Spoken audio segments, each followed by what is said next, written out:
The phone screen glowed like a beacon in the dark, its light slicing through the quiet of the bedroom. My heart lurched as I read the message again. Each word a needle in my chest. Meet me at the usual spot. Midnight. Don't tell him.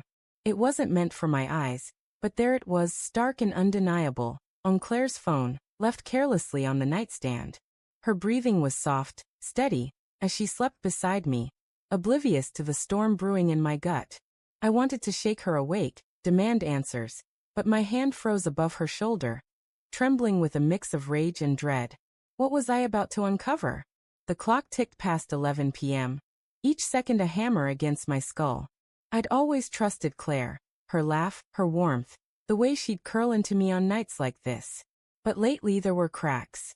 She'd been distant, her phone always angled just out of sight, her excuses for late nights at girls' nights or work events growing flimsier. I'd brushed it off, told myself I was paranoid, that love meant trust.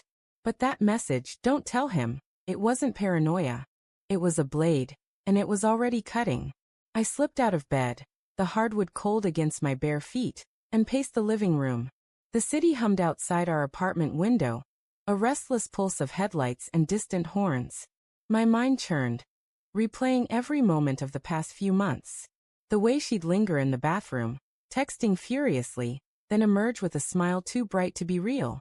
The faint scent of unfamiliar cologne on her jacket last week, dismissed as probably from the crowded bar. I'd wanted to believe her. God, I'd wanted to. I grabbed my coat and keys, heart pounding. The usual spot could only mean one place. The Blue Lantern, a dimly lit club downtown where she went with her single friends. She'd always framed it as harmless fun, rolling her eyes when I hesitated. If you don't like me going to clubs with my single friends, you're controlling, she'd said once, her voice sharp with accusation. I'd backed off, ashamed of my doubt. Now those words felt like a trap.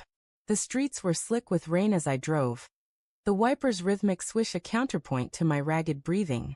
The Blue Lantern's neon sign flickered ahead, casting a sickly glow over the crowd spilling onto the sidewalk. I parked, my hands shaking as I gripped the wheel.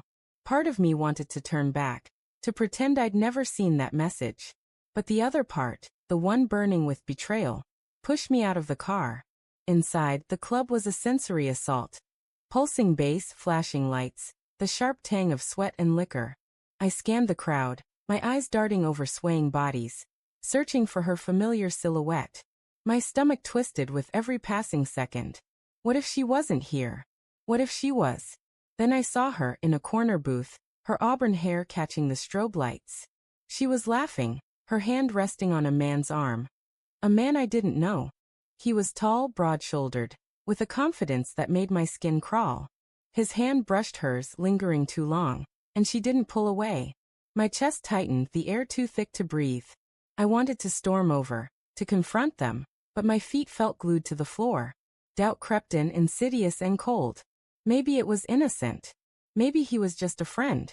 But the message echoed in my mind. Don't tell him. I edged closer, weaving through the crowd, my pulse a drumbeat in my ears. Their conversation was drowned out by the music, but their body language spoke volumes. The way she leaned in, her smile too intimate, her eyes too bright.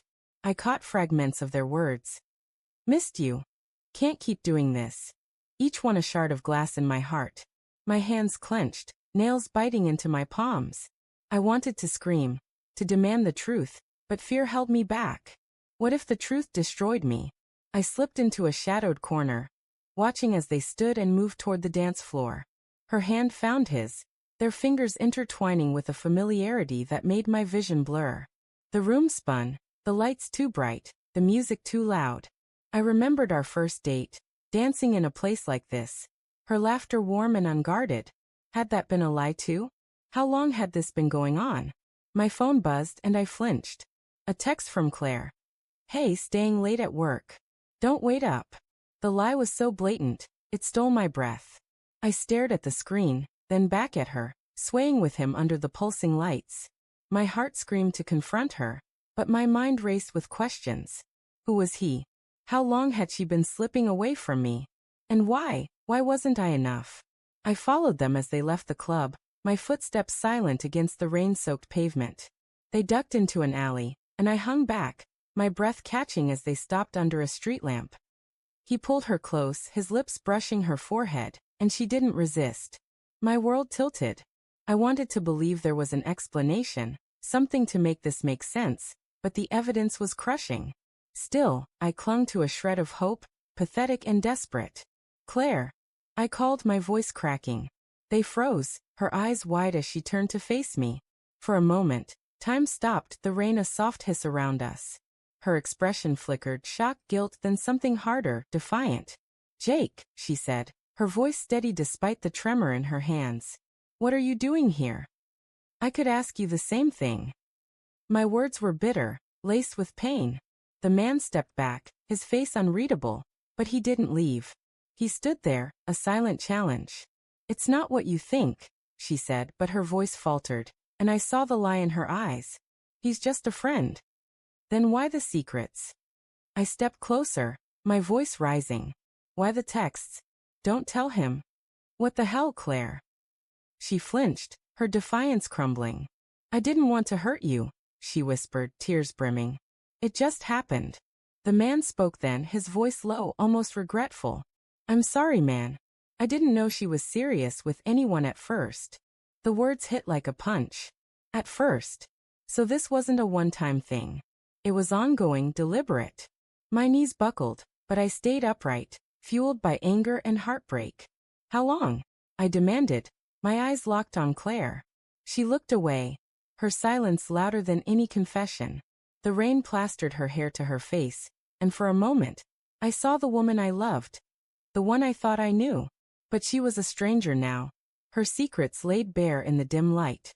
"I trusted you," I said, my voice breaking. "I gave you everything."